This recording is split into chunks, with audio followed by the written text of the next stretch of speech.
তো ও বললো কি আচ্ছা ঠিক, তার কিন্তু কোনো কিছুর অভাব ছিল না। তো ওখানে যাওয়ার পর সে আনলো, আমিও আনলাম। তো প্রথমবার আমি আমার হাজবেন্ডকে নিয়ে যাই, আর তখন ওর হাজবেন্ডের সাথে ফার্স্ট আমাদের দেখা তাদের বাসায়। তার হাজবেন্ডের সাথে দেখা, তো সে তো মানে ওরকম ভাবেই খুব দেখতেও খুব হ্যান্ডসাম ছিল।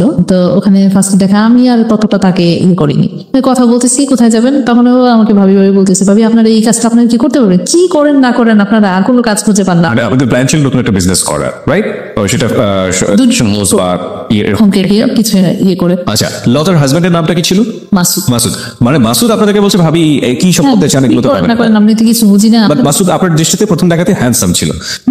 তারপর হলো কি যে তখন আমরা গেলাম, আমার হাজবেন্ড ওরা দুজন গেল বাইকে, আর আমরা রিক্সা করে ওইখানে গেলাম। তো ওখান থেকে দাদির সাথে কথাবার্তা বলে তারা উনি আমাদের পরের দিন আমাদের কিছু কাপড় চোপড় দিল, যেগুলো আপনারা করাই নিয়ে আসবেন। তো আস্তে আস্তে দেখা যায় সেই বেশি করতো, আমি এটাতে নিয়ে আমি এত লোক পাবো কোথায়, আমি কম রাখতাম, আমি নিজে করতাম। তারপরে আমার এখানে একটা মেয়ে ছিল, ওকে দিয়ে করাতাম।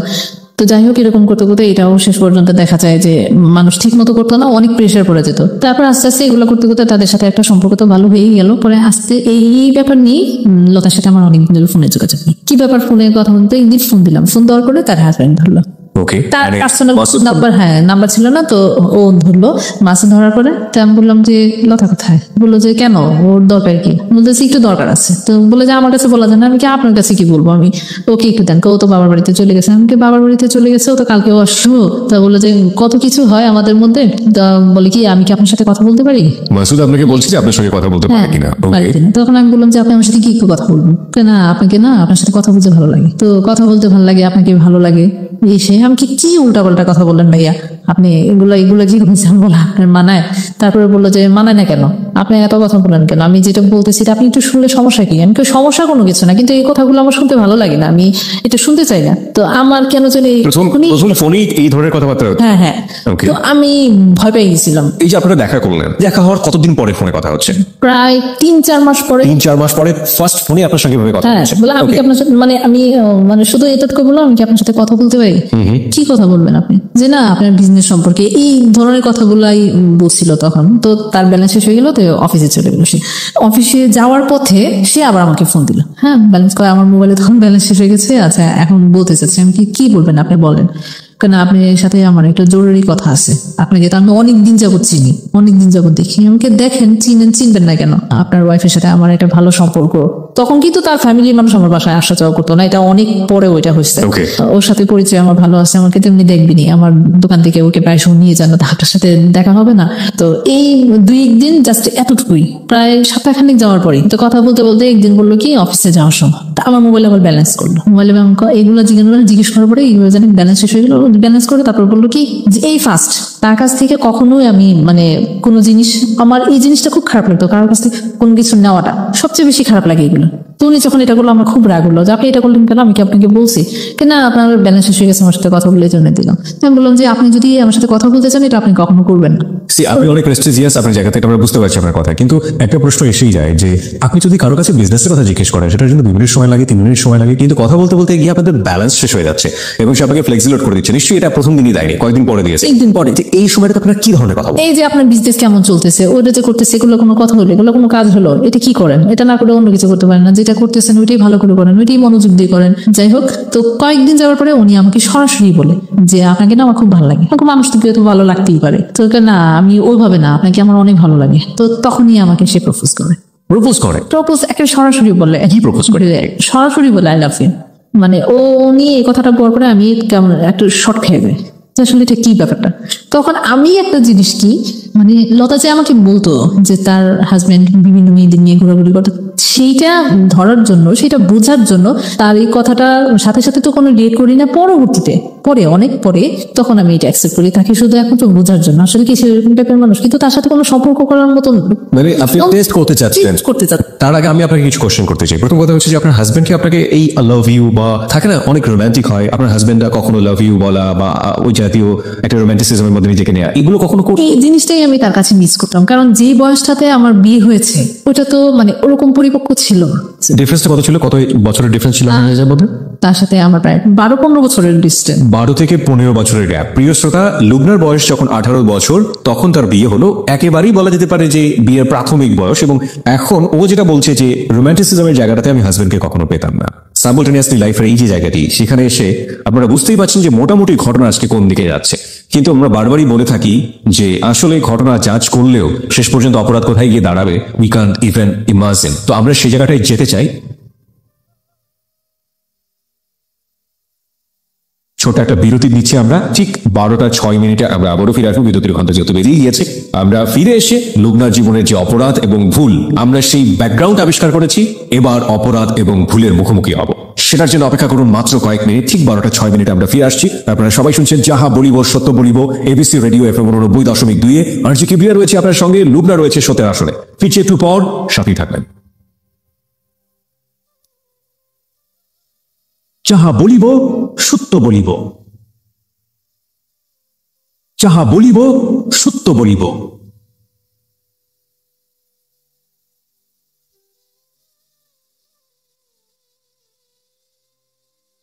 প্রিয় শ্রোতা, 12:06 হচ্ছে সময়। আমরা সংবাদের বিরতির পরপরই আবারও ফিরে এসেছি যাহা বলিব সত্য বলিবতে। আপনি শুনছেন আরজি কিবরিয়াকে, এবং আরজি কিবরিয়ার সঙ্গে রয়েছে আরজি কিবরিয়া টিম, আরজি সুমন ও সাউন্ড এডিটর মঞ্জু। এবং আমাদের সঙ্গে আজকে সত্যের আসনে রয়েছে লুবনা, তার জীবনের অপ্রিয় সত্যগুলো নিয়ে।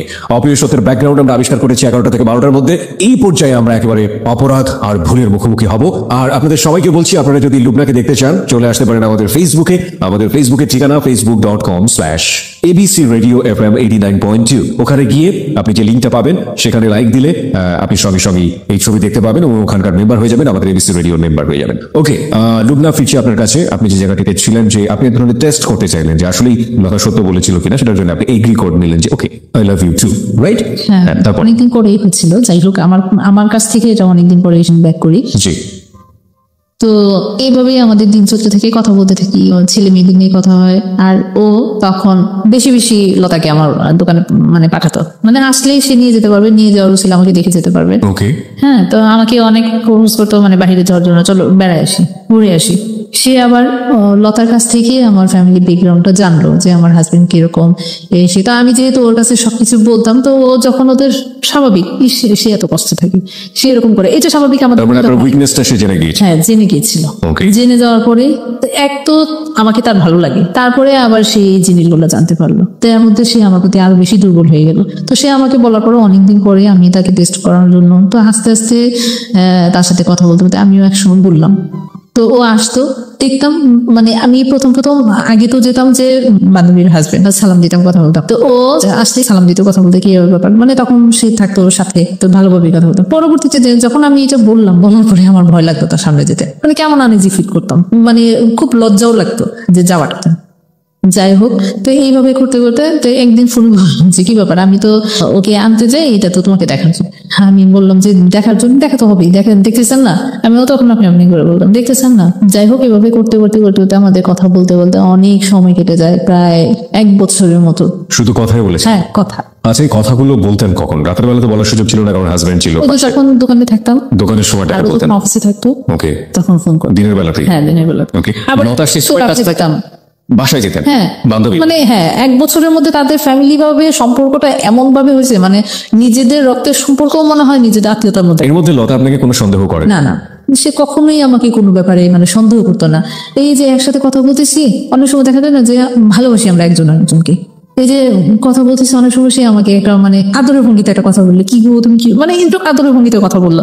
তো তখন লতা নাই, ও তো মানে বিশ্বাস করে বিলিভ করে, ওই যে আমরা ড্রয়িং রুমে বসে আছি, টিভি দেখতেছি, যখন তাদের বাসায় গেলাম, বাসায় যাওয়া আসা শুরু হলো, ও যখন চলে যেত তখন ও এসে আমার হাতটা ধরতো বা কথা বলতো, এরকম মানে কথা বলতাম একজনের, মানে ওরকম ভাবেই কথা বলতো। মানে লতা পাশের রুমে থাকা অবস্থায় কাজটা হতো? হ্যাঁ, তো ওরকম ভাবে কোনো ওরকম খারাপ কোনো কথা ওর তখন আমাদের মধ্যে হতো না, ওরকম ভাবে না। আপনি যেটা বলছিলেন যে আপনি প্রথমে টেস্ট করার জন্য আপনি এগ্রি করে ফেলেন যে ঠিক আছে আমিও লাভ করি, কিন্তু 1 বছরের সম্পর্কের কথা বলছেন? 1 বছরের টার্গেটটা ওরকমই, তখনও কিন্তু ওরকমই ছিল, 1 বছর ধরে এরকম। হ্যাঁ, আমার টার্গেটটা আসলে আমি ওরকম ভাবে একটু স্ট্রংলি, মোটামুটি মানে একটু স্ট্রং ছিলাম। আর আরেকটা ব্যাপার হচ্ছে কি, যেহেতু আমি মেরিড পার্সন, আমার বাচ্চা আছে, হাজবেন্ড আছে, এগুলো নিয়ে কথা সবসময় এই মাথায় থাকে ওইটা যে আমি একটু কনফিউশন থেকে আমাদের শ্রোতাদেরকে দূরে নিয়ে আসতে চাই। প্রত্যেকটা সম্পর্কের একটা গোল থাকে, আপনারা দুজন যখন কথাবার্তা বলতেন পরস্পরের প্রতি, আপনাদের সম্পর্কের লক্ষ্যটা কি ছিল? মানুষ টেস্ট করে আপনার লাভটা কি হবে? একটা যেটা যে তার ওয়াইফ তো তাকে আপনার চেয়ে অনেক ভালো জানে, সেটা আপনার বিলিভ টেস্ট করার কোনো দরকারও নাই। ইনফ্যাক্ট এই জিনিসটা আপনি করছেন, লাভটা কি হচ্ছে? আস্তে আস্তে দেখতে দেখতে তার অ্যাটিটিউড গুলা, তার কথাবার্তা গুলা, তার সে যে কাজ করতেছে, এগুলা দেখে দেখে আমার নিজের কাছে মনে হয় যে আমি নিজে থেকেই তাকে টেস্ট করবো, কি আমি নিজেই তার প্রেমে পড়ে গেছি। ওকে, নিজে আপনি তার প্রেমে পড়ে গেলেন এবং এটা বছর খানেকের মধ্যেই। আচ্ছা, কিন্তু প্রেমে পড়ার আগে আপনি তো আপনার লিমিটেশন গুলো জানতেন যে আপনার একটা সংসার আছে, আপনার হাজবেন্ড আছে, আপনার বাচ্চা আছে দুটো, এবং তারও তো সংসার আছে। দুজনেই আপনার সম্পর্কে খুব ভালো জানতেন, কিন্তু আপনারা কি চাইতেন? মানে কথা বলতে ভালো লাগতেছে, ভালোবাসতেছি, যা ভালো লাগছে আপনারা সেটা করে যাচ্ছেন। হ্যাঁ সেটাই কথা বলতে যাচ্ছি, মানে করে যাচ্ছি। ঠিক আছে, হয়তো আমি আমার হাজবেন্ডকে নিয়ে কখনো বেড়াতে যেতে পারতাম, সে কোথাও মানে 6-7 বছর ঢাকা থেকেছি, কোথাও নিয়ে যায় না, ছেলে মেয়েদের নিয়ে চলো একটু বেড়াতে যায়, এই জিনিসগুলো তার মধ্যে ছিল না। ওকে, ঠিক আছে, তো মাঝে মধ্যে যখন কেউ বলতো যে আজকে ফ্রি আছো চলো একটু বেড়াতে যাই, ও বলতো ঘুরে আসে। হ্যাঁ, তো আমিও আচ্ছা, আপনিও কি কখনো জিজ্ঞেস করছেন তুমি তোমার ওয়াইফ কে বেড়াতে নিয়ে যাও কিনা? আমার ভালো লাগে না। ও বলতো ভালো লাগে না। হ্যাঁ। ভেরি ভেরি ইম্পর্টেন্ট পয়েন্ট প্রিয় শ্রোতা, সেটা হচ্ছে যে ওনার কিন্তু বেড়ানোর অভ্যাসটা মনের মধ্যে আছে, এবং সেটা আলটিমেটলি নিজের ওয়াইফের সাথে উনি প্র্যাকটিস করছেন না। কেন করছেন না সেটা অন্যরকম একটা ব্যাখ্যা থাকতে পারে। আচ্ছা, আপনার হাজবেন্ড যদি আপনাকে বেড়াতে নিয়ে যেত, বা আপনার হাজবেন্ড যদি আপনাকে ওই যে খুব রোমান্টিক একটা মোমেন্টে বলতো আমি তোমাকে অনেক ভালোবাসি, তাহলে কি এই মানুষটার আপনার জীবনে কোনো প্রয়োজন থাকতো? কোনো ঘটনাই ঘটতো না তখন, কোনো ঘটনাই ঘটতো না। ওরকম একটা প্রত্যেকটা মেয়ের জীবনে যেরকম চায়, হয়তো সম্পূর্ণ না, কিছুটা হলো। আর সবচেয়ে বড় কথা হলো কি, আমাদের যুগে মেয়েরা আমরা চাই যেটা, যে আমার হাজবেন্ডের টাকা পয়সা থাকবে, মানে ওরকম যেটা আমি চলতে পারি, কারো কাছে যেন হাত পাততে না হয়, ফ্যামিলির কাছে এরকম হাত পাতে কিন্তু কোনো মেয়েই চায় না, যে বিয়ের পর আবার ফ্যামিলির কাছে হাত পাতা। তো এইগুলাই কিন্তু আমাকে তার কাছ থেকে অনেক চলে নিয়ে। ওকে, তারপর কি হলো? বেড়াতে নিয়ে যেতে চান, তারপর বেড়াতে যেতাম, যেতেন আপনারা বেড়াতে? হ্যাঁ। কিভাবে ম্যানেজ করতেন? আমি ওই যে তখন আমার হাজবেন্ড থাকতো না, কাজে বলতো যে আমি ব্যবসার কাজে, হয়তো দেশে বাড়িতে থাকতো বেশিরভাগ সময় যেত। আবার আরেকটা জিনিসটা, আমি তাকে আসলে জিজ্ঞেস করতাম না তখন, মানে যখন তার সাথে আমি সম্পর্কে জড়াইছি তখন হয়তো তার প্রতি আমার এতটা কেয়ার আর কোনো কিছুই লাগতো না। কি করতেছো না করতেছো, কি হইতেছে না হইতেছে, তারপরে তো সে তার একটা সন্দেহ হয়ে গেলে কি ব্যাপার, সে এখন আগের মতো এরকম না, বাসায় এত হইচই করি না, কোনো কথা নাই, আমি আমার মতো চলতেছি, এটাই তার আরো বেশি লাগলো। তখন আস্তে আস্তে খালি উল্টাপাল্টা কথা বললো শুরু করলো, এই যে মার্কেটে যাচ্ছি, মানে বিজনেসের কাজের জন্য মার্কেটে যাচ্ছি, এই মানে খুব বাজে বাজে কথা। আপনার হাজবেন্ড, আমার husband। আপনারা যেভাবে শুরু করলেন নতুন একটা জীবন বা নতুন একটা থিঙ্কিং, এখানে আমরা একটু ক্লিয়ার হতে চাই। লাইক আপনি ওর সাথে ঘুরতে যাচ্ছেন, হ্যাঁ। সো ডেঞ্জার, খুবই বিপজ্জনক ব্যাপারটা, তাই না? কোথায় ঘুরতে যেতেন, কিভাবে করতেন? আমাদের ফার্স্টলি যাওয়া হলো মিরপুর বেড়িবাঁধে। মিরপুর বেড়িবাঁধে, হ্যাঁ। ওকে। মানে খুব সুন্দর একটা লোকেশন। আমি মানে আমার জীবনে কোথাও ঘুরতে যাওয়া মানে এই ফার্স্ট। আমার হাজবেন্ডের সাথে একবার গিয়েছিলাম সিলেটে। সে কি কোনো বাইক ছিল? হ্যাঁ, ওর বাইকে করে আপনি গেলেন বেড়িবাঁধে। ওখানে তো ও ওয়াইফ তখন কোথায় থাকতো? তার ওয়াইফ বাসায় থাকতো। বাসায় থাকতো, এবং ওয়াইফ জানতো যে ও অফিসে গেছে বা অন্য কোথাও গেছে। আপনার হাজবেন্ড জানতো যে আপনি আপনার বিজনেস নিয়ে ব্যস্ত আছেন। ব্যস্ত আছি। সে ম্যাক্সিমাম সময় তখন সে ঢাকা থাকতো না যখন আমি যেতাম। হ্যাঁ, তখন আমার বাচ্চাদের অনেক সময় করতাম কি, ওর বাসায় বাচ্চাদের, আমার বান্ধবীর বাসায় বাচ্চারা, বান্ধবী বাচ্চা টেক কেয়ার করো, আমরা দুজন ট্রেনিং করে আসি। তো এরকম বেশি দিন হয় নাই, একবার হয়েছে এরকম।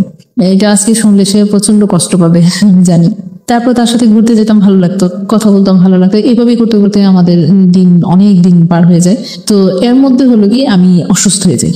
আমার জন্ডিস ছিল একবার, হয়েছে ওর সাথে সম্পর্ক না হওয়ার আগে, আমি ফার্স্টলি যখন ঢাকায় আসি তখন। ওকে। আর তারপরে হয়েছে তার সাথে রিলেশন হওয়ার পরে, অনেক পরে হয় এটা। একবারে অনেক কিছু ঘটনার, মানে তার সাথে সম্পর্ক, রিলেশন, অনেক মানে ফিজিক্যালি রিলেশনও তার সাথে আমার হ্যাঁ ওকে হয়ে যায়। সেটা করেছে, আমাকে একদিন বললো যে চলো আজকে ইয়েতে যাবো, এয়ারপোর্টে, হোটেলের দিকে ওখানে। তো আমি বললাম যে ওখানে কি, ওখানে সুন্দর লোকেশন আছে, তো তোমার অনেক ভালো লাগবে। তো আমি তো তাকে প্রচন্ড বিলিভ করি, প্রচন্ড ভালোবাসি। তো ওখানে গেলাম, যাওয়ার পরে প্রচন্ড বৃষ্টি, অনেক বৃষ্টি। তো অনেক বৃষ্টির মধ্যে কোথায় যাব, মানে ভিজে দুজন একবারে কাক হয়ে গেছে, মানে এত বৃষ্টি। তো বললো কি যে এখানে ভালো হোটেল আছে, চলো আমরা একটু রেস্ট নিই। হ্যাঁ, রেস্ট তো দুজনের সম্মতিতে। আমাদেরও মানে খুব এমনিতেই তো সম্পর্ক খুব গভীর। তারপরও মানে যে এখন মনে হচ্ছিল, তখনকার মনে হচ্ছিল যে একবার মানে কোনো নেই, মানে তারও কোনো সংসার নেই, আমারও কোনো সংসার, আমরা দুজনকেই মানে দুজনের সব। হ্যাঁ, এইরকমই একটা মনে হচ্ছিল। যাই হোক, ওখানে যাওয়ার পর তো হঠাৎ করে আমাদের মধ্যে একটা, যেহেতু দুজনই এক ভেজা, তারপর সামনাসামনি ভালোবাসার মানুষ, এই এর মধ্যেই আমাদের একটা রিলেশন হয়ে যায়। তারপরে আমার খুব গিল্টি ফিল হচ্ছিল তখন, মানে তার চেয়ে খারাপ মনে হয় যে আমার জীবনেও আমি এরকম খারাপ ফিল করিনি কখন, এত খারাপ লাগছে। তারপরে আমি তার সাথে অনেকক্ষণ কথাও বলিনি, মানে আমরা দুজনের সাথে অনেকক্ষণ কথা বলিনি। তো সে আমার কাছে সরি বলছে, যে আসলে এরকম একটা চিন্তাও করতে পারি নাই, তোমাকে আসলে আমি মন প্রাণ থেকে ভালোবাসি, কিন্তু এইভাবে কখনো কোনো কিছু হবে এটা বা যাই হোক। পরে ওখান থেকে চলে আসি, তার সাথে অনেকদিন আমাদের দুজনের মধ্যেই আবার 2-3 দিন যাবত কথাবার্তা হয় না।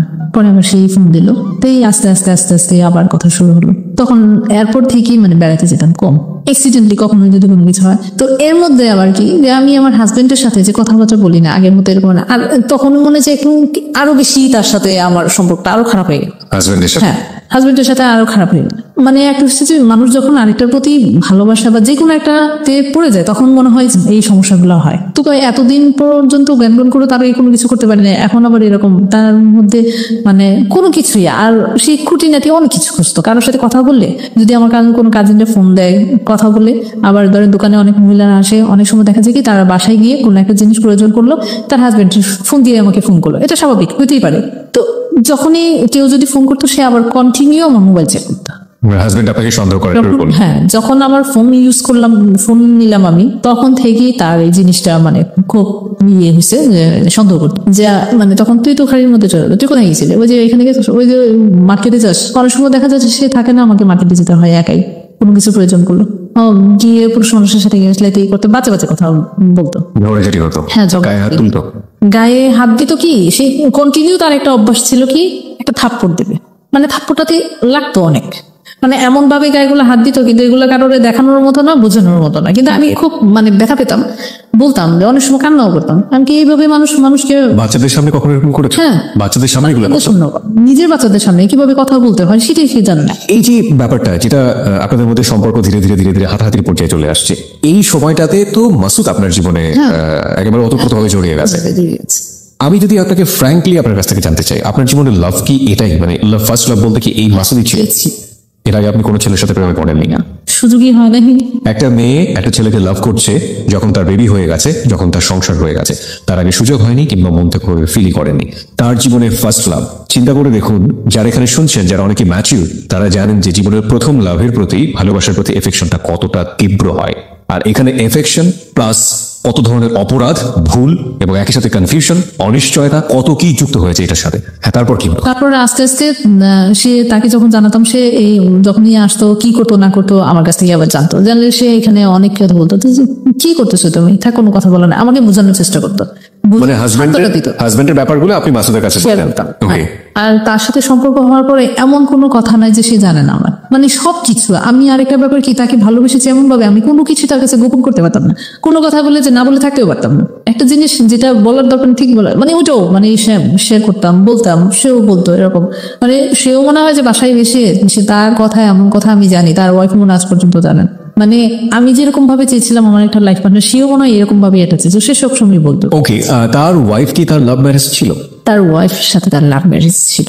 এটা কেমন ধরনের লাভ ম্যারেজ আরেকটা বলি, সে ওয়াইফ তাকে খুব পছন্দ করতো, কিন্তু সে আসলে একটা চাপে পড়ে বিয়েটা করছে, যেটা আমি it was his point of view, মানে সে আপনাকে হয়ে বলেছে, but it was love marriage. Okay fine, আমরা এটা জাস্টিফাই করতে যাবো না, বাট এটা লাভ ম্যারেজ ছিল। ওকে, নেসেসিটি নোজ নো ল, প্রয়োজন কোনো আইন মানে না, নিয়ম মানে না, ঠিক জানি না, তবে সেই প্রয়োজনটা যদি নন এথিক্যাল হয়, সেই প্রয়োজনটা যদি অন্যায় হয়, সেই প্রয়োজনটা যদি এমন হয় যে কারো কাছে সেটা নিজেকে গিলটি, দোষী এবং অপরাধী করে দেবে নিজের বিবেকের কাছে, তবে সেই প্রয়োজনের কাছ থেকে দূরে থাকাটাও কিন্তু অনেক বড় একটা প্রয়োজন। হ্যাঁ, তারপর কি হলো? তারপর সবসময় শেয়ার করতাম নিজেদের সব পার্সোনাল ব্যাপারগুলি আমার, তো আমাকে সবসময় সান্ত্বনা দিত, বোঝাতো। আরেকটা ব্যাপার কি যে ও আমাকে আসলে পরে লাইফ পার্টনারের মতোই সে আমাকে দেখা শুরু করলো, যে আমি বিয়ে করবো তোমাকে, তুমি যদি তাকে ছেড়ে আসতে পারো আমি তোমাকে বিয়ে করবো, আমি তোমার সব দায়িত্ব নেবো। আমি বললাম যে এটা কখনোই সম্ভব, তোমাকে আমি ভালোবাসি সেটা ঠিক আছে, কিন্তু মানে এক পর্যায়ে দুজন এক ধরনের ডিসিশনই নিলাম, কিন্তু তার মধ্যে আমার বান্ধবীর একটা বেবি, ফার্স্ট বেবি প্রায় 3 থেকে 4 বছর পরে, তার বিয়ে 3 থেকে 4 বছর পরে বেবি হলো। হ্যাঁ, কষ্ট করে তারপরে মানে আমার সাথে সম্পর্ক পরেই তাদের অনেক পরেই তার মাসুদ বাবা হলো। হ্যাঁ, লতা মা হলো। ওকে, তো ওর এই সম্পূর্ণ জিনিস আমার উপর দিয়ে গেল। মানে আমি তাকে তখন তো লতা আমাকে প্রচন্ড বিলিভ করতো, মনে হয় যে তার ফ্যামিলির মানুষ, তার শ্বশুর বাড়ির মানুষ একদিকে, আমি একদিকে, যে কোনো জিনিসে ওকে ডাকো, ওকে আনো, মানে তার প্রতিও যেন একটা আমার একটা অন্যরকম মায়া ছিল লতার প্রতি। হ্যাঁ, লতার ওকে। তো ওই সবকিছু হসপিটালে নিয়ে এডমিশন করালাম, ওখানে তাকে দিয়ে আসা, কিন্তু রাতে কখনো থাকে না, এমনি আসা যাওয়া, ওই 2-3 বার যায় তাকে দেখে আসতাম, এটা স্বাভাবিক, যেটা একটা সম্পর্ক ভালো, তো সেই আমাকে নিয়ে যেত। হ্যাঁ, মাকে নিয়ে যেত। অনেক সময় বলতো যে আজকে কি যাবা, তো যে হ্যাঁ ওর একটু দেখে আসি, ঠিক আছে তুমি আসো, থেকে আমি নিয়ে যেত। এক তো তার সাথে ঘোরা, আর মানে ঘোরা কি ওই পর্যন্তই, তো প্রায় সময় ও আমাকে নিয়ে যেত। তারপরে কন্টিনিউ তো তাদের সাথে আসা যাওয়া, বাসায় আসা যাওয়া, আমাদের বাসায় আসতো, তাদের এখানেও যেতাম, এরকম করতে করতে অনেক সময়ের মধ্যে যে একটা কথা বলো না, রত বেচা হলো কলাও দেখা হলো, মানে ভালোবাসার সম্পর্কটা এরকম ছিল যে ওই যে আমিও তখন যে ওইখানে গেলে হয়তো দেখতে পাবো, মানে সে আছে বাসায়, কোথায় আছে, বাসায় আছি, আজও বাসায়, আচ্ছা আজকে চলে আসো। ওই বিকালের দিকে আবার আমার এক ননদ আসে বেড়াতে, আপনারা যে ফ্রিকোয়েন্টলি কথা বলছেন, এটা কি লতা জানতে পারে ওই সময়টাতে? ও তার সামনে আবার অনেক সময় কথা বলতাম, মানে লতার সামনে কি? এটা লতা কিভাবে নিত? না, এটা কোনো ভালোবাসার কথা ছিল না, অনেক দুষ্টামি